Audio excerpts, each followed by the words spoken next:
जय हिंद साथियों, स्वागत है आप सभी का संपूर्ण एजुकेशन चैनल पर। साथियों देखिए, अभी का जो हम लोग का ये क्लास है यह है बिहार दरोगा नई भर्ती 2023 के लिए, जिसका एग्जाम बहुत ही जल्द सुनने में आ रहा है कि दिसंबर में ही होगा। नोटिफिकेशन भी आया है कि दिसंबर के ही पहले हफ्ता में ही इसका एग्जाम होने वाला है। तो देखिए, हम लोगों ने वॉल्यूम 1 अभी इडुटेरिया पब्लिकेशन का वॉल्यूम 1 हम लोगों ने कंप्लीट पहले कर लिया है। जो भी बच्चे अभी तक नहीं देखे हैं, वीडियो के डिस्क्रिप्शन में जाएं या फिर चैनल के प्लेलिस्ट में जाएं, आपको सारा वीडियो अरेंज करके रखा गया है। सारे वीडियो को आप लोग जीरो लेवल से और एक अच्छे स्तर तक अपनी तैयारी करें। और वॉल्यूम 1 कंप्लीट हो गया है, उसके बाद हम लोग देखते हैं वॉल्यूम 2 बुक को कंप्लीट कर रहे हैं, जो कि इडुटेरिया पब्लिकेशन के ही द्वारा निकाली गई है। और इडुटेरिया पब्लिकेशन जो है बिहार दरोगा के लिए बहुत ही ज़्यादा महत्वपूर्ण हर बार साबित होती है। देखिए, जिसमें इसमें भी 15 मॉडल प्रैक्टिस सेट दिए गए हैं। हम लोगों ने प्रैक्टिस सेट 1 और प्रैक्टिस सेट 3 को कंप्लीट अभी तक कर लिया है।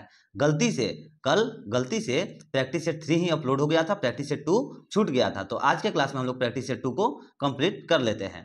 तो चलिए आज का हम लोग अपना क्लास देखते हैं। तो आज का हमारा पहला क्वेश्चन है कि भारतीय संविधान निम्न में से किसके शोषण के विरुद्ध अधिकार स्वीकृत करता है? तो इसका राइट आंसर हो जाएगा, देखिए, बच्चों के, स्त्रियों के और जनजातियों के। देखिए, ये तीनों जो है ये राइट आंसर हो जाएगा। देखिए किसमें दिया गया है, 1, 2 एवं 3, option number C is the right answer. देखिए, भारतीय संविधान जो है बच्चों के, स्त्रियों के और जनजातियों के शोषण के विरुद्ध अधिकार स्वीकृत करता है। Option number C is the right answer. चलिए नेक्स्ट क्वेश्चन देखिए, भारत में अवशिष्ट शक्तियां निहित है। ठीक है, भारत में अवशिष्ट शक्तियां निहित है, तो यह जो है केंद्र सरकार में निहित है। Option number A is the right answer. देखिए, भारत में अवशिष्ट शक्ति केंद्र सरकार में निहित है और संविधान के अनुच्छेद 248 के अनुसार, किसके अनुसार? तो संविधान के अनुच्छेद 248 के अनुसार अवशिष्ट शक्ति ऐसे विषय हैं जो संघ, राज्य या समवर्ती सूची में शामिल नहीं है। ठीक है, इन सभी नोट्स को आप लोग नोट करते रहिएगा, इंपॉर्टेंट पॉइंट्स को। चलिए नेक्स्ट क्वेश्चन देखिए, थर्ड नंबर क्वेश्चन कर रहा है, निम्नलिखित में से कौन सा विषय संघ सूची के अंतर्गत आता है? तो इसका राइट आंसर हो जाएगा बीमा। Option number A is the right answer. देखिए, बीमा और जनगणना संघ सूची के विषय में आता है। बीमा और जनगणना जो है यह संघ सूची के विषय में आता है, जबकि शिक्षा और समवर्ती सूची का विषय है। ये जो शिक्षा दिया गया है ना, यह समवर्ती सूची का विषय है। तो इसका राइट आंसर क्या हो जाएगा? संघ सूची पूछ रहा था ना, तो बीमा। Option number A is the right answer. Next question देखिए, निम्न में से कौन सा प्रशासन पर विधायी नियंत्रण के अंतर्गत नहीं आता है? तो इसका राइट आंसर हो जाएगा शून्यकाल। Option number B is the right answer. देखिए, शून्यकाल में केवल लोक महत्व के प्रश्न होते हैं। ठीक है, यहां पर क्या कर रहा है, प्रशासन पर विधायिकी नियंत्रण के अंतर्गत नहीं आता है, तो शून्यकाल हो जाएगा। क्यों होगा? क्योंकि शून्यकाल में केवल लोक महत्व के प्रश्न होते हैं और इसमें कोई विधायी कार्यवाही नहीं है। ठीक है, इसमें कोई भी विधायी कार्यवाही नहीं होती है, इसीलिए शून्यकाल जो है विधायी नियंत्रण के अंतर्गत नहीं आता है। देखिए, यहाँ पर नहीं आता है पूछ रहा था ना, इसीलिए नहीं आता है। Option number B is the right answer, शून्यकाल। चलिए नेक्स्ट क्वेश्चन देखिए, किसी समिति में राज्यसभा का प्रतिनिधित्व नहीं होता है। ठीक है, किसी समिति में राज्यसभा का प्रतिनिधित्व नहीं होता है, तो इसका राइट आंसर हो जाएगा प्राक्कलन समिति। Option number A is the right answer. प्राक्कलन समिति में राज्यसभा का प्रतिनिधित्व नहीं होता है। Option number A is the right answer. Next question देखिए, दिए गए विकल्पों में कौन सही है? तो इन सभी विकल्पों में से कौन सही है? तो देखिए, सर्वोच्च न्यायालय का क्षेत्राधिकारी रहता है, यह सही है। और सर्वोच्च न्यायालय मूल एवं अपीलीय क्षेत्राधिकारी रहता है, यह भी सही है। और लास्ट का है, यह केवल परामर्श संबंधित क्षेत्राधिकार रखता है, यह भी सही है। देखिए, इनमें से सभी हो जाएगा। Option number D is the right answer. इनमें से सभी दिए गए विकल्पों में तीनों जो दिया गया है ये सभी सत्य हैं। चलिए नेक्स्ट क्वेश्चन देखिए, निम्न पर विचार कीजिए एवं नीचे दिए गए कूटों का प्रयोग करते हुए सही उत्तर का चयन कीजिए। तो देखिए, इस पर विचार करना है ना, तो देखिए, और इसको सही चुनना है। इसको थोड़ा छोटा करिए तब समझ में आएगा। देखिए क्या कर रहा है हमारा, तो इसका देखिए जो सही है, यहाँ पर सही कह रहा था ना। देखिए, निम्न पर विचार कीजिए एवं नीचे दिए गए कूटों का प्रयोग करते हुए सही उत्तर का चयन कीजिए। तो देख लीजिए, जो कथन सही है उसको आप लोग मार्क करिए। देखिए, इसमें से सही है वो है पहला और तीसरा और चौथा। तो देखिए किस में दिया गया है, ये पहला, तीसरा एवं चौथा। तो पहला, तीसरा एवं जो चौथा है वो ऑप्शन नंबर बी में दिया गया। Option number B is the right answer. चलिए अब नेक्स्ट क्वेश्चन देखिए, क्वेश्चन नंबर 8 कह रहा है हमारा कि 2003 में कौन सी भाषा 8वीं अनुसूची में जोड़ी गई थी। तो 2003 में जो भाषा संथाली भाषा जो है, जो कि 8वीं अनुसूची में जोड़ी गई थी। Option number A is the right answer, Santhali भाषा। चलिए नेक्स्ट क्वेश्चन देखिए, भारत के प्रत्येक नागरिक का कर्तव्य होगा कि प्राकृतिक पर्यावरण का संरक्षण एवं उसका संवर्धन करे, यह किस अनुच्छेद में शामिल है। ठीक है, तो यह जो है अनुच्छेद 51 क में शामिल है। Option number C is the right answer. देखिए, भारत के प्रत्येक नागरिक का कर्तव्य होगा कि प्राकृतिक पर्यावरण का संरक्षण एवं उसका संवर्धन करे, यह जो है यह अनुच्छेद 51 क में शामिल है। Option number C is the right answer. चलिए नेक्स्ट क्वेश्चन देखिए, क्वेश्चन नंबर 10 का रहा है हमारा कि भारत में नियंत्रक महालेख परीक्षक पद का सृजन किया गया। तो इसका राइट आंसर हो जाएगा 1919 अधिनियम के द्वारा। Option number B is the right answer, Bharat शासन अधिनियम 1919 के द्वारा। देखिए, भारत में नियंत्रण महालेख परीक्षक जो है, परीक्षक पद का सृजन भारत शासन अधिनियम 1919 के द्वारा किया गया। Option number B is the right answer. Next question देखिए, प्रोजेक्ट टाइगर की शुरुआत कब हुई थी। तो प्रोजेक्ट टाइगर की जो शुरुआत है यह 1973 में हुई थी, अप्रैल 1973 में हुई थी। Option number C is the right answer, April 1973 में हुई थी प्रोजेक्ट टाइगर की शुरुआत। देखिए नेक्स्ट क्वेश्चन कह रहा है कि जीव मंडल आरक्षित परीक्षण क्षेत्र है। तो इसका राइट आंसर हो जाएगा अनुवांशिक विभिन्नता के। Option number A is the right answer. देखिए, जीव मंडल आरक्षित परिरक्षण क्षेत्र जो है अनुवांशिक विभिन्नता से संबंध है। Option number A is the right answer. Next question देखिए, निम्न में से कौन सा एक भारत के राष्ट्रीय जलवायु परिवर्तन कार्य योजना के मिशन में शामिल नहीं है। तो इसका राइट आंसर हो जाएगा नाभिकीय शक्ति। Option number A is the right answer, नाभिकीय शक्ति। देखिए, नाभिकीय शक्ति जो है भारत के राष्ट्रीय जलवायु परिवर्तन कार्य योजना के अंतर्गत शामिल नहीं है, और यही पूछ रहा था ना जो शामिल नहीं है, तो इसका राइट आंसर हो जाएगा नाभिकीय शक्ति। और भारत के राष्ट्रीय जलवायु परिवर्तन कार्य योजना में कुल 8 मिशन शामिल हैं, यह भी याद रखिएगा, टोटल 8 मिशन इसमें जलवायु परिवर्तन में शामिल किए गए हैं। चलिए नेक्स्ट क्वेश्चन देखिए, नेक्स्ट क्वेश्चन का है हमारा कि टुमोरोज, क्वेश्चन नंबर 14 है, टुमोरोज बायोडाइवर्सिटी पुस्तक के लेखक कौन है। तो टुमोरोज बायोडाइवर्सिटी पुस्तक के लेखक है वो है Vandana Shiva. Option number C is the right answer, Vandana Shiva है। और देखिए कि इसके लेखक तो हो गया कि वंदना शिवा है, मगर यह पुस्तक जो है कब प्रकाशित, आखिर कब प्रकाशित किया गया था। तो यह जो है 2000 में, सन 2000 में प्रकाशित किया गया था। यह पुस्तक जो है वर्ष 2000 में प्रकाशित किया गया था। नेक्स्ट क्वेश्चन देखिए, निम्न में से कौन प्राथमिक उपभोक्ता के उदाहरण है। तो प्राथमिक उपभोक्ता के जो उदाहरण है वो है हिरण। ऑप्शन नंबर, देखिए ऑप्शन यहां पर भी दिया गया ना, केवल 2। Option number B is the right answer, केवल 2 हो जाएगा, हिरण। चलिए, प्राथमिक उपभोक्ता के तात्पर्य शाकाहारी प्राणी होते हैं, इसीलिए हिरण जो है प्राथमिक उपभोक्ता का उदाहरण यहां पर हो जाएगा। Option number B is the right answer. Next question देखिए, अप्रैल 2023 में निर्वाचन आयोग द्वारा की गई घोषणा के अनुसार वर्तमान में राष्ट्रीय पार्टी की संख्या कितनी है। तो वर्तमान में राष्ट्रीय पार्टी की संख्या 6 है। Option number B is the right answer, 6 से। देखिए 10 अप्रैल 2023 को निर्वाचन आयोग द्वारा की गई घोषणा के अनुसार वर्तमान में राष्ट्रीय पार्टी की संख्या कितनी है। तो टोटल वर्तमान में कितनी है, तो 6 है। चलिए और आगे देखिए, जो कि 6 का आप लोग नाम अगर नोट करना चाहते हैं तो चलिए नोट कर लीजिए, 6 पार्टी का नाम नोट कर लीजिए, ये भी बतला दे रहे हैं। पहला हो जाएगा भारतीय राष्ट्रीय कांग्रेस, दूसरा भारतीय जनता पार्टी, तीसरा बहुजन समाज पार्टी, चौथा आम आदमी पार्टी सॉरी, और है 5वां है नेशनल पीपुल्स पार्टी, और छठा है CPIM।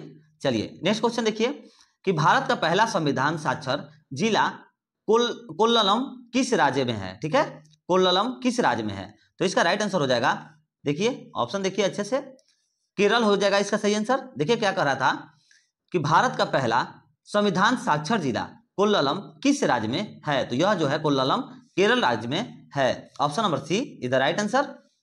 चलिए नेक्स्ट क्वेश्चन देखिए कि एक राष्ट्र एक उर्वरक परियोजना की शुरुआत किसके द्वारा की गई है। तो यह जो है प्रधानमंत्री के द्वारा शुरुआत की गई है। Option number A is the right answer. और देखिए कब की गई है, तो यह 17 अक्टूबर 2022 को प्रधानमंत्री नरेंद्र मोदी के द्वारा भारतीय जन उर्वरक परियोजना एक उर्वरक की शुरुआत की गई है। ठीक है, कब की गई है, तो 17 अक्टूबर 2022 को की गई है। ठीक है, चलिए नेक्स्ट क्वेश्चन देखिए कि वैश्विक आतंकवाद सूचकांक 2023 में भारत का स्थान क्या है? तो इसका राइट आंसर हो जाएगा 13 है। Option number C is the right answer 13। देखिए 10 मार्च 2023 को आईईपी द्वारा वैश्विक आतंकवाद सूचकांक के 10वें संस्करण की जारी किया गया है और इस सूचकांक में पहले स्थान पर अफगानिस्तान है। पहले स्थान पर कौन है? अफगानिस्तान। और हमारा जो भारत है वह 13वें स्थान पर है। Option number C is the right answer 13वां। Next question, world economic outlook report 2023 द्वारा भारतीय अर्थव्यवस्था की वृद्धि दर कितनी अनुमानित की गई है? तो इसका राइट आंसर हो जाएगा 5.9। Option number A is the right answer. देखिए वर्ल्ड इकोनॉमिक आउटलुक रिपोर्ट 2023 को अप्रैल 2023 में जारी किया गया है। कब? अप्रैल 2023 में। आप लोग इसको भी याद रखिएगा, जिसमें कि भारतीय अर्थव्यवस्था का वृद्धि दर 2023 में 5.9% है एवं 2023 के लिए 6.6% अनुमानित किया जा रहा है। ठीक है, 2023 का वृद्धि दर 5.9% है और 2024 का अनुमानित किया जा रहा है कि 6.3 होगा। चलिए नेक्स्ट क्वेश्चन देखिए कि विश्व का प्रथम 3D प्रिंटेड रॉकेट का नाम क्या है? विश्व का प्रथम 3D प्रिंटेड रॉकेट का नाम क्या है? तो इसका राइट आंसर हो जाएगा टेरॉन 1। Option number B is the right answer. देखिए विश्व के पहले 3D प्रिंटेड रॉकेट जो है वो टेरॉन 1 है। कौन है? टेरॉन 1 है। चलिए नेक्स्ट क्वेश्चन देखिए, भारत में व्यवसायिक तौर पर 5G सेवा लॉन्च करने वाली पहली कंपनी कौन सी है? तो वो है Airtel. Option number B is the right answer, Airtel है। देखिए भारत में जो है सबसे पहले 5G की सेवा जिसने शुरुआत की है वो कंपनी है Airtel. Option number B is the right answer, Airtel. Next question देखिए, बाघ गणना रिपोर्ट 2022 के अनुसार 2018 के गणना की तुलना में बाघों की संख्या में कितनी वृद्धि हुई है? तो बाघों की जो संख्या में टोटल 200 वृद्धि हुई है। Option number B is the right answer. और देखिए 2018 में जो है 2967 था। 2018 में 2967 था। ठीक है, जो कि बाद में 3167 हो गई है। 2018 में कितना था? देखिए 2018 के अनुसार पूछा तो 2018 में टोटल था 2967 था और बाद में कितना हो गया? तो 3167 हो गया। तो टोटल यहाँ पर कितने का डिफरेंस आ रहा है? 200 का। इसलिए 200 जो है वृद्धि हुई है। Option number B is the right answer. Next question देखिए, अर्जुन पुरस्कार 2020 विजेता ओम प्रकाश मित्तल राव का संबंध किस खेल से है? तो इनका जो संबंध है वो निशानेबाजी से है। Option number A is the right answer, निशानेबाजी। देखिए अर्जुन अवार्ड 2022 विजेता ओम प्रकाश मित्तल राव का संबंध निशानेबाजी से है। इसको याद रखिएगा, ये क्वेश्चन बहुत बार पूछा जा रहा है। ठीक है, अभी जितना भी लगभग एग्जाम हो रहा है ना, इसमें पूछा ही जा रहा है, निशानेबाजी से है। Option number A is the right answer. चलिए नेक्स्ट क्वेश्चन देखिए कि अशीवा गोल्ड, ठीक है, अशीवा गोल्डन ग्लोबल पुरस्कार 2023 में सर्वश्रेष्ठ अभिनेता का खिताब किसे दिया गया है? तो किसे दिया गया है? तो इसका राइट आंसर हो जाएगा ऑस्टिन बटलर को दिया गया है। ठीक है, ऑस्टिन बटलर को दिया गया है। Option number A is the right answer. Option number ए हमारा सही आंसर हो जाएगा। देखिए अशीवा गोल्डन ग्लोबल अवार्ड 2023 में सर्वश्रेष्ठ अभिनेता का खिताब ऑस्टिन बटलर को दिया गया है और उन्हें यह जो पुरस्कार है यह फिल्म एल्विस के लिए दिया गया है। कौन सी फिल्म के लिए? तो फिल्म एल्विस के लिए उन्हें यह पुरस्कार दिया गया है। नेक्स्ट क्वेश्चन देखिए, हाल ही में बांग्लादेश के नए राष्ट्रपति के रूप में किसे चुना गया है? तो बांग्लादेश के नए राष्ट्रपति के रूप में मोहम्मद शाहबुद्दीन चुप्पू को चुना गया है। Option number C is the right answer. जो कि बांग्लादेश के 22वें राष्ट्रपति बने हैं वो मोहम्मद शाहबुद्दीन चुप्पू हैं। नेक्स्ट क्वेश्चन देखिए, वर्ल्ड स्टील एसोसिएशन द्वारा मार्च 2023 में जारी आंकड़ों के अनुसार कच्चे इस्पात के उत्पादन में कौन सा देश क्रमशः अग्रणी है? तो इसका राइट आंसर हो जाएगा चीन, भारत एवं Pakistan. Option number B is the right answer. देखिए मार्च 2023 में वर्ल्ड स्टील एसोसिएशन द्वारा जारी रिपोर्ट के अनुसार कच्चे इस्पात के उत्पादक में चीन पहले स्थान पर तथा भारत एवं जापान जो है दूसरे और तीसरे स्थान पर है। ठीक है, चीन पहले स्थान पर है, भारत दूसरे और जापान तीसरे स्थान पर है। नेक्स्ट क्वेश्चन देखिए कि पीएम गति शक्ति मल्टी मॉडल जल मार्ग शिखर का आयोजन कहाँ किया गया? तो इसका राइट आंसर हो जाएगा वाराणसी में किया गया है। Option number C is the right answer, Varanasi. देखिए 11 और 12 नवंबर को 2022 को पीएम गति शक्ति मल्टी मॉडल जल मार्ग शिखर सम्मेलन का आयोजन वाराणसी जो कि यूपी में है वहां पर किया गया है। Option number C is the right answer. Next question देखिए कि वोल्ट कुरुक्षेत्र युद्ध अभ्यास का आयोजन जो है भारत तथा किस देश के मध्य किया गया? तो भारत और सिंगापुर के मध्य में किया गया है। Option number A is the right answer. Next question देखिए बिहार जाति आधारित गणना 2022 के अनुसार बिहार में किस कोटि की जनसंख्या सर्वाधिक है? तो इसका राइट आंसर हो जाएगा अत्यंत पिछड़ा वर्ग की जनसंख्या जो है सबसे ज्यादा है बिहार में। Option number B is the right answer.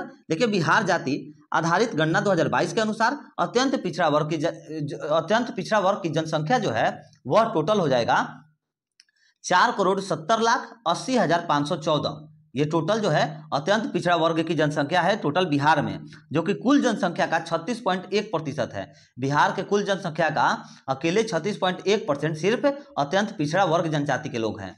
चलिए नेक्स्ट क्वेश्चन देखिए, क्वेश्चन नंबर 31 कह रहा है हमारा कि हाल ही में लंपी प्रोवेक टीका को किस मंत्रालय द्वारा लॉन्च किया गया है? तो किस मंत्रालय के द्वारा? तो केंद्रीय कृषि एवं कल्याण मंत्रालय के द्वारा लॉन्च किया गया है। ऑप्शन नंबर ए। और ये कब लॉन्च किया गया है? तो 10 अगस्त 1922। इसको याद रखिएगा। 10 अगस्त 2022, 1922 बोल दिया गलती से, 10 अगस्त 2022। देखिए 10 अगस्त 2022 को स्वदेशी टीका लंपी प्रोवेक को लॉन्च किया गया है और यह टीका जो है त्वचा रोग से पशुओं को बचाता है। ठीक है, यह टीका जो है त्वचा रोग से पशुओं को बचाव करेगा। ऑप्शन नंबर ए इसका सही आंसर हो जाएगा, केंद्रीय कृषि एवं कल्याण मंत्रालय। चलिए नेक्स्ट क्वेश्चन देखिए, WHO ने हाल ही में किस देश को मलेरिया मुक्त घोषित किया है? तो कौन सा वो देश है? तो इसका राइट आंसर हो जाएगा, देखिए अजरबैजान को भी और किसी को, दो को किया गया था ना। हाँ, WHO ने हाल ही में किस देश को मलेरिया मुक्त घोषित, हाँ तो देखिए ए और बी दोनों सही आंसर हो जाएगा। ए और बी जो है दोनों सही, तजाकिस्तान, ठीक है, ये दोनों जो है ये सही आंसर हो जाएगा, तजाकिस्तान और अजरबैजान। ऑप्शन नंबर डी हो जाएगा, A and B is the right answer. Option number D सही आंसर हो जाएगा। WHO ने हाल ही में जो है इन दोनों देशों को मलेरिया मुक्त घोषित किया है। Option number D is the right answer, A and B. Next question देखिए, भारत में 16वें राष्ट्रपति द्रौपदी मुर्मू को कुल वैध मतों का कितना प्रतिशत मत प्राप्त हुआ था? तो इसका राइट आंसर हो जाएगा 64.03%। ठीक है, option number C is the right answer. देखिए 18 जुलाई 2022 को राष्ट्रपति के लिए हुए मतदान में राष्ट्रपति द्रौपदी मुर्मू को कुल जो है 64.03% मत प्राप्त हुआ था। और द्रौपदी मुर्मू के विपक्ष में आखिर कौन खड़े थे? तो उनका नाम है यशवंत सिन्हा। यशवंत सिन्हा जो है द्रौपदी मुर्मू के विपक्ष में खड़े थे। चलिए नेक्स्ट क्वेश्चन देखिए साथियों, अगर आप लोगों को वीडियो पसंद आ रहा है तो प्लीज वीडियो को लाइक करिए और शेयर करिए, चैनल को सब्सक्राइब तो जरूर ही करिएगा। साथियों प्लीज हमें भी थोड़ा सा सपोर्ट की जरूरत है, हमें भी थोड़ा सपोर्ट करते रहिए आप लोग। आप ही लोगों की बदौलत हम भी हैं और हम आप लोगों की तैयारी बहुत ही जोरों शोरों से कराएंगे, ये मेरा वादा है आप लोगों से। देखिए नेक्स्ट क्वेश्चन नंबर 34 का रहा है हमारा कि निम्नलिखित में से किसे चिकित्सा के क्षेत्र में नोबेल पुरस्कार 2023 से सम्मानित किया गया है? तो इसका राइट आंसर हो जाएगा ए तथा बी दोनों। देखिए केटालिन कारिको और ड्रू विगमैन को। Option number A and B हो जाएगा। Option number D is the right answer, A and B दोनों को।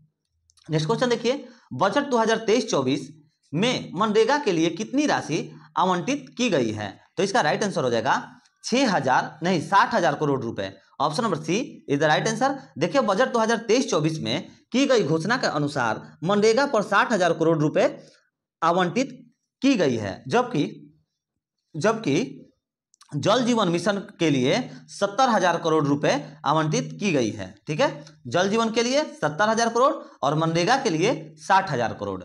चलिए नेक्स्ट क्वेश्चन देखिए, भारत सरकार ने किस वर्ष तक देश को टीबी मुक्त करने का लक्ष्य रखा है? तो देखिए भारत सरकार ने किस वर्ष तक देश को टीबी मुक्त करने का लक्ष्य रखा है? तो इसका राइट आंसर हो जाएगा 2025 तक। Option number C is the right answer.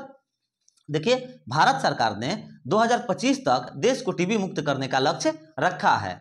चलिए नेक्स्ट क्वेश्चन देखिए, विश्व वन्यजीव दिवस 2023 का विषय है। तो विश्व वन्यजीव दिवस 2023 का जो मिशन है वो है वन्यजीव संरक्षण के लिए भागीदारी। Option number A is the right answer. देखिए विश्व वन्यजीव दिवस प्रतिवर्ष जो है 3 मार्च को मनाया जाता है। इसको भी आप लोग नोट रखिएगा, कब मनाया जाता है? तो 3 मार्च को मनाया जाता है विश्व वन्यजीव दिवस। और 2023 में इसका विषय था वन जीव संरक्षण के लिए भागीदारी है। Option number A is the right answer. Next question देखिए, ऑपरेशन गंगा पुस्तक के लेखक कौन है? तो ऑपरेशन गंगा पुस्तक के लेखक हैं Tarun Pithode. Option number B is the right answer. Operation Ganga पुस्तक के लेखक हैं Tarun Pithode. Option number B is the right answer. चलिए नेक्स्ट क्वेश्चन देखिए, क्वेश्चन नंबर 39 है हमारा कि बीसीसीआई द्वारा आयोजित महिला प्रीमियम लीग यानी कि WPL 2023 का खिताब मुंबई इंडियंस ने किसे हरा करके जीता है? तो इसका राइट आंसर हो जाएगा दिल्ली कैपिटल्स को हरा करके मुंबई इंडियंस ने जीता है। Option number A is the right answer. चलिए नेक्स्ट फिर से इसको देख लीजिए आप लोग एक बार। बीसीसीआई द्वारा आयोजित महिला प्रीमियम लीग यानी कि WPL 2023 का खिताब जो है मुंबई इंडियंस ने दिल्ली कैपिटल्स को हरा करके जीता है। Option number A is the right answer. Next question देखिए, विश्व बैडमिंटन चैंपियनशिप 2026 का आयोजन कहां किया जाएगा? तो विश्व बैडमिंटन चैंपियनशिप 2026 का जो आयोजन है वो इनमें से कोई भी नहीं, देखिए तीनों गलत देश दिया गया है, तो आखिर कहां पर किया जाएगा? तो इसका आयोजन जो है भारत में किया जाएगा। इसका तो राइट आंसर हो जाएगा कि इनमें से कोई नहीं, मगर एक चीज याद रखेगा कि बैडमिंटन चैंपियनशिप 2026 का आयोजन कहां किया जाएगा? तो ये भारत में किया जाएगा। चलिए नेक्स्ट क्वेश्चन, क्षेत्रीय ग्रामीण बैंक की स्थापना कब की गई थी? तो क्षेत्रीय ग्रामीण बैंक की स्थापना 2 अक्टूबर 1975 को की गई थी। Option number B is the right answer. और देखिए आरबीआई की स्थापना जो है 1 अप्रैल 1935 को की गई थी, जबकि एसबीआई की स्थापना 1 जुलाई 1955 को की गई थी। आरबीआई की स्थापना कब की गई थी? तो 1 अप्रैल 1935 को आरबीआई और 1 जुलाई 1955 को एसबीआई की स्थापना की गई थी। नेक्स्ट क्वेश्चन देखिए, क्वेश्चन नंबर 42 है हमारा कि निम्नलिखित में से कौन जो है अप्रत्यक्ष कर का उदाहरण है? तो इसका राइट आंसर हो जाएगा सेवा कर। Option number C is the right answer. देखिए सेवा कर अप्रत्यक्ष कर का एक उदाहरण है। Option number C is the right answer. Next question देखिए, छोटे व्यापारियों के लिए एक मुफ्त आयकर योजना की सिफारिश किस समिति ने की थी? तो इसका राइट आंसर हो जाएगा चलैया समिति ने की थी। Option number C is the right answer. देखिए चलैया समिति ने सर्वप्रथम छोटे व्यापारियों के लिए एक मुफ्त आयकर योजना की सिफारिश की थी। Option number C is the right answer, Chelliah समिति। नेक्स्ट क्वेश्चन देखिए कि नकली लेन देन सिद्धांत किसने दिया था? तो नकली लेन देन जो सिद्धांत है यह जो है फिशर ने दिया था। Option number B is the right answer. नकली लेन देन सिद्धांत जो है फिशर ने दिया था। Option number B is the right answer. Next question, निम्नलिखित में से कौन सा राज्य कृषि को उद्योग का दर्जा देने वाला पहला राज्य है? तो वो है Maharashtra. Option number B is the right answer. और इसने कब दिया था पहले इसका दर्जा कब दिया था? महाराष्ट्र ने कृषि उद्योग को दर्जा देने वाला पहला राज्य था। और इसने कब दर्जा दिया था? तो 1977 में। ठीक है, 1977 में महाराष्ट्र सरकार द्वारा पहली बार कृषि की उद्योग को दर्जा दिया गया था। कब? 1977 में। ठीक है बेटा। चलिए नेक्स्ट क्वेश्चन देखिए, अशोक के किस शिलालेख में आत्मा नियंत्रण की शिक्षा दी गई है? तो अशोक के 6ठी शिलालेख में आत्मा नियंत्रण की शिक्षा दी गई है। Option number C is the right answer. और जो अशोक के अभिलेख को 3 भागों में बांटा गया है, ये भी आप लोग याद रखिएगा। इनके अभिलेख को 3 भागों में बांटा गया है। पहला है शिलालेख, दूसरा है स्तंभलेख और तीसरा है गुहालेख। तीनों का नाम आप लोग नोट कर लीजिए, शिलालेख, स्तंभलेख और गुहालेख।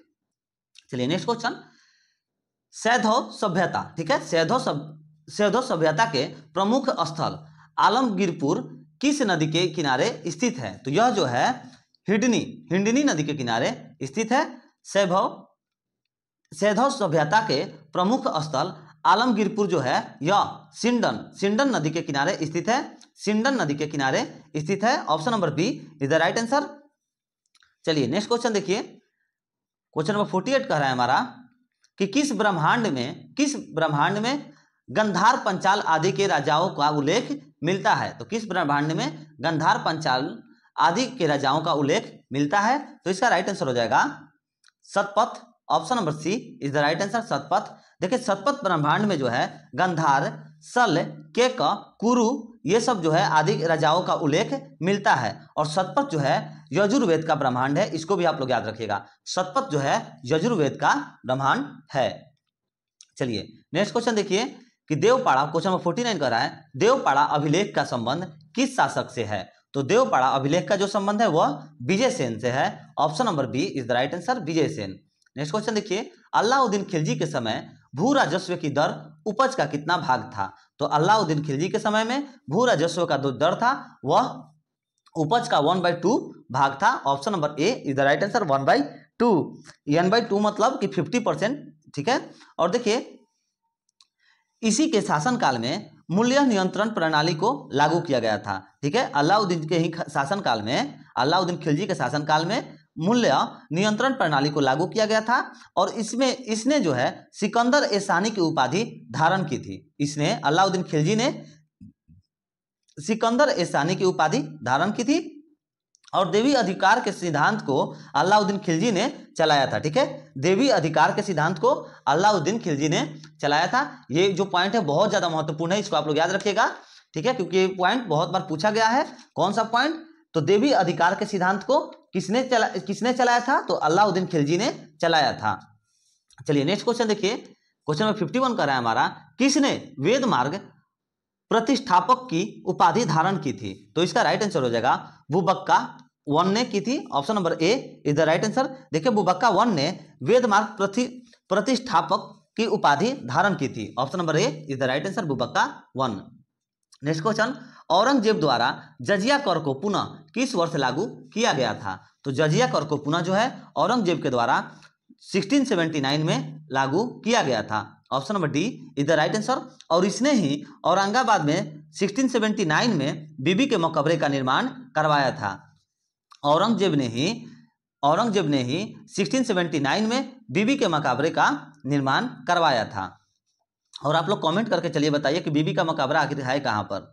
चलिए नेक्स्ट क्वेश्चन देखिए कि बंगाल में द्वैध शासन व्यवस्था की स्थापना किसने किया? तो बंगाल में द्वैध शासन व्यवस्था की स्थापना जो है यह रॉबर्ट क्लाइव ने किया। Option number A is the right answer, Robert Clive ने किया। नेक्स्ट क्वेश्चन, सहायक संधि की स्वीकार करने वाले राज्यों का क्रम है? तो राज्यों का क्रम वो हो जाएगा हैदराबाद, मैसूर एवं Tanjore. Option number A is the right answer.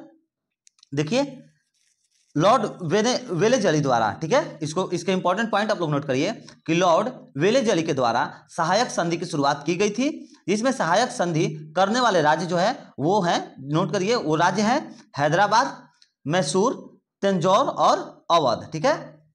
कौन कौन? तो हैदराबाद, मैसूर, तंजौर और लास्ट में यहां पर अवध भी हो जाता। अवध नहीं दिया है, कोई बात नहीं है, इसका राइट आंसर हो जाएगा ऑप्शन नंबर ए, ठीक है, हैदराबाद, मैसूर एवं तंजौर। चलिए नेक्स्ट क्वेश्चन देखिए, पहाया विद्रोह का संबंध किस राज्य से है? तो पहाया विद्रोह का जो संबंध है यह बिहार एवं झारखंड राज्य से है। Option number A is the right answer. देखिए नेक्स्ट क्वेश्चन है हमारा, 1857 के क्रांति को किस ब्रिटिश नायक ने इलाहाबाद में दबाया था? 1857 के क्रांति को किस ब्रिटिश नायक ने इलाहाबाद में दबाया था? तो इसका राइट आंसर हो जाएगा कर्नल नील ने दबाया था। Option number A is the right answer. देखिए 1857 के क्रांति का नेतृत्व इलाहाबाद में लियाकत अली ने किया था। किसने किया था? इलाहाबाद में लियाकत अली ने किया था, जबकि इसे ब्रिटिश नायक कर्नल नील ने दबाया था। चलिए नेक्स्ट क्वेश्चन देखिए, आजाद हिंद सरकार की स्थापना किसके द्वारा किया गया था? तो आजाद हिंद सरकार की जो स्थापना है यह सुभाष चंद्र बोस के द्वारा किया गया था। Option number B is the right answer, Subhash Chandra Bose. चलिए नेक्स्ट क्वेश्चन देखिए, नेक्स्ट क्वेश्चन है हमारा, निम्नलिखित में से कौन सी पुस्तक महात्मा गांधी द्वारा नहीं लिखी गई थी? ठीक है, महात्मा गांधी के द्वारा जो नहीं लिखी गई है वो कौन सी पुस्तक है? वो है Meri Kahani. Option number C is the right answer. और जो मेरी कहानी है यह पुस्तक जवाहरलाल नेहरू के द्वारा लिखी गई है, ना कि महात्मा गांधी के द्वारा। इसका राइट आंसर हो जाएगा Meri Kahani. Option number C is the right answer, जो कि महात्मा गांधी के द्वारा नहीं लिखी गई थी। चलिए नेक्स्ट क्वेश्चन देखिए, क्वेश्चन नंबर 59 कह रहा है कि किस अधिवेशन में प्रथम भारतीय महिला ने कांग्रेस अधिवेशन की अध्यक्षता की थी? तो इसका राइट आंसर हो जाएगा 41वां अधिवेशन। ठीक है, 41वां कांग्रेस अधिवेशन में, जो कि 1925 में कानपुर में हुआ था। कब हुआ था और कहां हुआ था? सब नोट करिए, 41वां कांग्रेस अधिवेशन 1925 में कानपुर में हुआ था। ठीक है, और इसकी अध्यक्षता जो है श्रीमती सरोजनी नायडू के द्वारा किया गया था, जबकि सर्वप्रथम महिला द्वारा कांग्रेस के अधिवेशन की अध्यक्षता 1917 में एनी बेसेंट के द्वारा किया गया था। चलिए नेक्स्ट क्वेश्चन देखिए, अगर साथियों आप लोगों को इंपॉर्टेंट टॉपिक्स नहीं समझ में आ रहे हैं तो आप लोग कमेंट में जरूर बतलाइएगा। उस क्वेश्चन पर, उस टॉपिक को हम आप लोग को लिख करके फ्री में पीडीएफ दे देंगे टेलीग्राम पर। अगर आपको कहीं पर भी थोड़ा सा लगे कि सर फास्ट चले गए तो आप लोग जरूर कमेंट करके बताइएगा। ठीक है, चलिए नेक्स्ट क्वेश्चन देखिए, समानता, स्वतंत्रता एवं विधुत्व किस क्रांति का प्रमुख नारा था? समानता, स्वतंत्रता एवं विधुत्व किस क्रांति का प्रमुख नारा था? तो यह जो है फ्रांस की क्रांति का प्रमुख नारा था। Option number C is the right answer. और फ्रांस की क्रांति आखिर हुई कब थी? तो 1789 में। इसको भी आप लोग याद रखिएगा। चलिए नेक्स्ट क्वेश्चन, निम्नलिखित में से कौन दो भौतिक राशियों की इकाई एक ही है? निम्नलिखित में से कौन दो भौतिक राशियों की इकाई एक ही है? तो इसका राइट आंसर हो जाएगा बल एवं भार। Option number B is the right answer. देखिए बल और भार जो है दोनों भौतिक राशियों की इकाई जो है एक ही होती है, समान होती है। और क्या होती है? तो वो हो जाएगा न्यूटन का किलोग्राम सेंटीमीटर स्क्वायर होता है। ठीक है, चलिए नेक्स्ट क्वेश्चन देखिए। क्वेश्चन नंबर 62 कह रहा है हमारा कि एनीमोटर उपकरण का प्रयोग डैश को मापने के लिए किया जाता है। तो एनीमोटर उपकरण का जो प्रयोग है वह वायु की गति को मापने के लिए प्रयोग किया जाता है। Option number A is the right answer. और इसे जो है पवन वेग मापी भी कहा जाता है। एनीमीटर को पवन वेग मापी के भी नाम से जाना जाता है। नेक्स्ट क्वेश्चन, क्वेश्चन नंबर 63 कह रहा है हमारा निम्नलिखित में से कौन सी समीकरण को दर्शाती है? तो कौन जो है समीकरण को दर्शाती है? तो इसका सही आंसर हो जाएगा यांत्रिक ऊर्जा माइनस गतिज ऊर्जा स्थितिकी ऊर्जा। ठीक है, स्थितिज ऊर्जा। Option number A is the right answer. Next question देखिए, बर्नौली का प्रमेय किसके संरक्षण के सिद्धांत पर आधारित होता है? बर्नौली का प्रमेय जो है किसके संरक्षण के सिद्धांत पर आधारित होता है? तो इसका राइट आंसर हो जाएगा ऊर्जा। Option number D is the right answer. Bernoulli का जो प्रमेय है ऊर्जा के संरक्षण के सिद्धांत पर आधारित होता है। Option number D is the right answer, ऊर्जा। नेक्स्ट क्वेश्चन देखिए, निम्नलिखित में से किसकी भिन्नता के कारण संपीड़न और विरलन उत्पन्न होते हैं? तो इसका राइट आंसर हो जाएगा हवा का दाब। ठीक है, option number B is the right answer. देखिए हवा का दाब के कारण, विभिन्न के कारण संपीड़न और विरलन उत्पन्न होते हैं। किसके कारण? तो हवा के दाब के कारण। Option number B is the right answer, हवा का दाब। नेक्स्ट क्वेश्चन देखिए, आभासी और सीधी छवि के लिए दर्पण का आवर्धन होना चाहिए। तो इसका राइट आंसर हो जाएगा घनात्मक होना चाहिए। Option number A is the right answer. आभासी और सीधी छवि के लिए दर्पण का आवर्धन जो है यह घनात्मक होना चाहिए। Option number A is the right answer. Next question देखिए, निम्नलिखित में से कौन सा परमाणु के बारे में सत्य नहीं है? तो जो परमाणु के बारे में सत्य नहीं है वो है दो तत्व के परमाणु समान होते हैं। यह गलत दिया गया है, यह सत्य नहीं है। Option number A is the right answer. और किसी भी दो तत्व के परमाणु जो है समान कभी भी नहीं होते हैं, इसको आप लोग याद रखिएगा। चलिए नेक्स्ट क्वेश्चन देखिए, धातुओं की पतली तार के रूप में ढलने की विशेषता क्या कहलाती है? तो इसको तन्यता कहते हैं। Option number A is the right answer. धातुओं के पतले तार के रूप में ढलने की विशेषता को तन्यता कहा जाता है। और सोना सबसे अधिक तन्य धातु है, जो कि 1 ग्राम सोने से 2 किलोमीटर लंबा तार जो है बनाया जा सकता है। 1 ग्राम सोने से जो है 2 किलोमीटर तक लंबा तार बनाया जा सकता है। चलिए नेक्स्ट क्वेश्चन देखिए, क्वेश्चन नंबर 69 कह रहा है हमारा कि जल शोधन में कौन सी प्रक्रिया का प्रयोग किया जाता है? तो जल शोधन में जो है वह विपरीत परासरण का प्रयोग किया जाता है। Option number C is the right answer. विपरीत परासरण द्वारा जल को शुद्ध किया जाता है, इसको याद रखिएगा आप लोग। Option number C is the right answer, विपरीत परासरण। चलिए नेक्स्ट क्वेश्चन देखिए, निम्नलिखित में से कौन सा क्षारीय विलयन नहीं है? तो जो कौन सा जो है क्षारीय विलयन नहीं है? तो इसका राइट आंसर हो जाएगा aluminium hydra oxide. Option number D is the right answer. Aluminium hydra oxide जो है यह क्षारीय विलयन नहीं है। Option number D is the right answer, aluminium hydra oxide.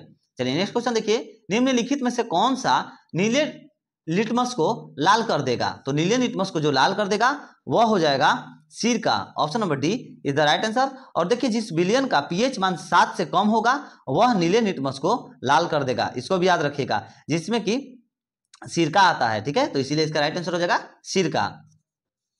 चलिए नेक्स्ट क्वेश्चन देखिए, तत्वों FCl, Br, I और AT को सामान्यतः किस नाम से जाना जाता है? तो इन सबको जो है किस नाम से जाना जाता है? तो हेलोजन के नाम से जाना जाता है। Option number A is the right answer, halogen. और देखिए आवर्ती सारणी के वर्ग 17 में स्थित 5 तत्वों, जो कि F मतलब फ्लोरीन, Cl हो जाएगा आपका क्लोरीन, Br हो जाएगा ब्रोमीन, और I हो जाएगा आयोडीन, और क्या बच रहा है हमारा AT हो जाएगा एटेटिन। ठीक है, एस्टेटिन AT हो जाएगा, जो कि हेलोजन के नाम से जाना जाता है। इन सभी को जो है हेलोजन के नाम से जाना जाता है। चलिए नेक्स्ट क्वेश्चन देखिए, अमोनिया का व्यावसायिक निर्माण किस प्रक्रिया से होता है? अमोनिया का व्यावसायिक निर्माण किस प्रक्रिया से होता है? तो इसका राइट आंसर हो जाएगा हेबर प्रक्रिया। ठीक है, हेबर प्रक्रिया, option number C is the right answer. Ammonia का व्यावसायिक निर्माण हेबर प्रक्रिया के द्वारा होता है। Option number C is the right answer, Haber प्रक्रिया। नेक्स्ट क्वेश्चन, लाइकोलॉजी का अध्ययन निम्न में से किससे संबंधित है? तो माइकोलॉजी का अध्ययन जो है निम्न में से किससे संबंधित है? तो माइकोलॉजी का जो अध्ययन है वह कवक से संबंधित है। Option number C is the right answer, कवक से संबंधित है। चलिए नेक्स्ट क्वेश्चन देखिए, निम्नलिखित में से कौन सा एक कोशिका में अधिक मात्रा में पाए जाने वाला अणु है? तो इसका राइट आंसर हो जाएगा जल। Option number B is the right answer. देखिए कोशिका सेल जो है, कोशिका यानी कि सेल सजीवों के शरीर का रचनात्मक और क्रियात्मक इकाई होता है। ठीक है, देखिए इसका क्वेश्चन क्या कर रहा था कि निम्नलिखित में से कौन सा एक कोशिका में अधिक मात्रा में पाए जाने वाला अणु है? तो वो हो जाएगा जल। जल जो है एक कोशिका में अधिक मात्रा में पाए जाने वाला अणु है। Option number B is the right answer, जल। चलिए नेक्स्ट क्वेश्चन देखिए, नेक्स्ट क्वेश्चन है हमारा, पौधों में लचीलापन किस ऊतक के कारण होता है? तो पौधों में जो लचीलापन होता है वो कालेनकाइमा के कारण होता है। ठीक है, कौन से ऊतक के कारण? तो कालेनकाइमा के कारण होता है। Option number A is the right answer. पौधों में लचीलापन जो है कालेनकाइमा के कारण होता है। Option number A is the right answer. Next question, मनुष्यों में पुरुषों के यौन गुणसूत्रों में कौन सा समूह होता है? मनुष्यों में पुरुषों के यौन गुणसूत्रों के में जो है कौन सा समूह होता है? तो इसका राइट आंसर हो जाएगा XY। Option number C is the right answer, XY। देखिए पुरुषों में यौन गुणसूत्र में XY का समूह होता है जो सभी अनुवांशिक गुणों को निर्धारित एवं संचारित करते हैं। ठीक है, option number C is the right answer, XY हो जाएगा। नेक्स्ट क्वेश्चन देखिए, क्वेश्चन नंबर 78 कर रहा है हमारा कि अमीबा में प्रजनन कैसा होता है? ठीक है, कैसे होता है? अमीबा में प्रजनन कैसे होता है? तो इसका राइट आंसर हो जाएगा दिव्य खंडन के द्वारा होता है। अमीबा में प्रजनन दिव्य खंडन के द्वारा होता है। Option number B is the right answer, दिव्य खंडन। चलिए नेक्स्ट क्वेश्चन देखिए, निम्नलिखित में से कौन जो है परिसंरक्षण तंत्र का अंग नहीं है? तो इसका राइट आंसर हो जाएगा बड़ी आंत। Option number D is the right answer. देखिए परिसंरक्षण तंत्र जो है अंगों का वह भाग है जो शरीर के कोशिकाओं के बीच पोषक तत्वों का संरक्षण करता है। यूज कौन सा हो जाएगा? तो हृदय, रक्त और धमनियां हो जाएगा। यहाँ पर बड़ी आंत दिया गया है जो कि यहाँ पर क्या कह रहा है कि अंग नहीं है, तो बड़ी आंत जो है अंग नहीं है, और रक्त, धमनियां और हृदय ये तीनों है। चलिए नेक्स्ट क्वेश्चन देखिए कि निम्नलिखित में से किन पौधों को जड़, तना, पत्तियों में विभेदित नहीं किया जा सकता है? तो किन पौधों को? तो इसका राइट आंसर हो जाएगा स्पाइरोगाइरा। ठीक है, option number C is the right answer. देखिए स्पाइरोगाइरा को जड़, तना और पत्तियों में विभेदित नहीं किया जा सकता है। Option number C is the right answer, spirogyra. Next question देखिए, सूची 1 को सूची 2 से सुमेलित कीजिए एवं सूचियों के नीचे दिए कूट का प्रयोग कर सही उत्तर चुनिए। तो देखिए इसको पहले आप लोग सुमेलित कर लीजिए। देखिए दूध सागर का हो जाएगा गोवा, दूध सागर का हो जाएगा गोवा, और क्या है बरकाना का हो जाएगा कर्नाटक। ठीक है, बरकाना का हो जाएगा कर्नाटक, और क्या है दुदुमा और डुडुमा, तो इसका हो जाएगा ओडिशा, और लास्ट का हो जाएगा तमिलनाडु, किलियूर का हो जाएगा तमिलनाडु। तो इसका राइट आंसर क्या हो जाएगा? 4 3 2 1। ठीक है, 4 3 2 1 याद रखिएगा। चलिए देखिए इसमें 4 3 2 1 दिया गया है। Option number B is the right answer, 4 3 2 1 is the right answer. Next question देखिए, माउंट थुलियर अंडमान और निकोबार द्वीप समूह का एक महत्वपूर्ण पर्वत शिखर है, कहां अवस्थित है? ठीक है, यह जो है कहां पर अवस्थित है? तो इसका राइट आंसर हो जाएगा ग्रेट निकोबार में। ठीक है, ग्रेट निकोबार में अवस्थित है। Option number C is the right answer. देखिए अंडमान और निकोबार द्वीप समूह के प्रमुख पर्वत शिखर माउंट और थुलियर जो है, जो कि थुलियर का कितना है तो 642 मीटर है, ये भी याद रखिएगा। माउंट थुलियर जो है 642 मीटर है और ग्रेट निकोबार में अवस्थित है। ठीक है, चलिए नेक्स्ट क्वेश्चन, सूची 1 को सूची 2 के साथ सुमेलित कीजिए और सूचियों के नीचे दिए गए कूट का प्रयोग कर सही उत्तर चुनिए। तो देखिए पहले इसको सुमेलित करना है, तो पहले आप लोग सुमेलित करिए इसको। तो सर्क का हो जाएगा हिम्मत। देखिए शरीर हम ऑप्शन बताते हैं, ठीक है, ऐसे बहुत लंबा हो जाएगा वीडियो। सर्क का हो जाएगा चौथा नंबर, ठीक है, और इसका हो जाएगा पहला, तीसरा का हो जाएगा, तीसरा का 3 ही होगा, चौथा का हो जाएगा 2। तो इसका राइट आंसर क्या हो गया 4 1 3 2, 4 1 3 2 हो जाएगा। ठीक है, ऑप्शन नंबर देखिए, ऑप्शन नंबर किस में है 4 1 3 2, option number A is the right answer 4 1 3 2। साथियों इसका पीडीएफ आप लोग को फ्री में मिल जाएगा, आप लोग यहाँ से पढ़ करके वहां पर जाकर के अपना प्रैक्टिस जरूर मारिएगा, क्योंकि इससे आप लोगों का तैयारी बहुत ही मजबूत होगा, रिवीजन भी हो जाएगा, इसीलिए बोल रहे हैं। और अगर आप लोग को वीडियो पसंद आ रहा है तो प्लीज वीडियो को लाइक भी करिए, शेयर करिए और चैनल को सब्सक्राइब भी करिएगा बेटा, जो भी चैनल पर नए आए हैं। चलिए नेक्स्ट क्वेश्चन देखिए, प्रतिचक्रवात की विशेषता होती है, तो प्रतिचक्रवात की विशेषता क्या होती है, तो इसका राइट आंसर हो जाएगा स्वच्छ आसमान। ठीक है, option number D is the right answer, प्रतिचक्रवात की विशेषता होती है स्वच्छ आसमान, option number D is the right answer, स्वच्छ आसमान। नेक्स्ट क्वेश्चन देखिए, निम्नलिखित नदियों में से कौन सी एक पंचनद में सम्मिलित नहीं है, तो इसका राइट आंसर हो जाएगा सिंधु नदी। ठीक है, option number B is the right answer, Sindhu नदी जो है एक पंचनद में सम्मिलित नहीं है, option number B is the right answer, Sindhu. देखिए नेक्स्ट क्वेश्चन देखिए, निम्नलिखित स्थानों में से कौन सा एक लो अयस्क खनन क्षेत्र नहीं है, तो लो अयस्क खनन क्षेत्र जो नहीं है वो हो जाएगा मलाज खंड, option number A is the right answer. और देखिए मलाज खंड जो है यह मध्य प्रदेश में स्थित है, जो कि तांबा उत्पादक के क्षेत्र है, मलाज खंड जो है तांबा उत्पादक के क्षेत्र है और यह मध्य प्रदेश में है। नेक्स्ट क्वेश्चन देखिए, 2011 की जनगणना के अनुसार निम्नलिखित राज्यों में से किस राज्य में जनसंख्या का घनत्व न्यूनतम है, तो इसका राइट आंसर हो जाएगा Mizoram, option number D is the right answer, Mizoram. 2011 की जनगणना के अनुसार निम्नलिखित राज्यों में से जो है मिजोरम राज्य में जनसंख्या का घनत्व जो है सबसे कम है, option number D is the right answer, Mizoram. Next question, निम्नलिखित में से कौन सा कथन सत्य है, तो देखिए इसमें से जो कथन सत्य है उसको बताना है, तो जो कथन सत्य है वो हो जाएगा ऑप्शन नंबर डी, विक्रफील्डर ऑस्ट्रेलिया में चलने वाली गर्म एवं शुष्क हवा है, ये जो है कथन सत्य है, option number D is the right answer. Next question देखिए, कन्याकुमारी से कृष्ण डेल्टा तक के तट को किस नाम से जाना जाता है, तो इसका राइट आंसर हो जाएगा कोरोमंडल तट, option number B is the right answer, Coromandel तट। कन्याकुमारी से कृष्णा डेल्टा तक के तट को जो है कोरोमंडल तट के नाम से जाना जाता है, option number B is the right answer, Coromandel तट। चलिए नेक्स्ट क्वेश्चन देखिए, रोहिला राष्ट्रीय उद्यान किस राज्य में स्थित है, तो रोहिला राष्ट्रीय उद्यान जो है हिमाचल प्रदेश में स्थित है, option number C is the right answer. और रोहिला राष्ट्रीय उद्यान हिमाचल प्रदेश में स्थित है और यह उद्यान जो है कस्तूरी हिरण के लिए प्रसिद्ध है, किसके लिए यह उद्यान प्रसिद्ध है, तो रोहिला राष्ट्रीय उद्यान जो है यह कस्तूरी हिरण के लिए प्रसिद्ध है, option number C is the right answer. चलिए नेक्स्ट क्वेश्चन देखिए, निम्नलिखित में से कौन व्यक्ति स्टील मैन ऑफ इंडिया के रूप में विख्यात थे, तो कौन से व्यक्ति थे, तो उनका नाम था जमशेद सिंह टाटा, जमशेद जी टाटा, ऑप्शन नंबर सी।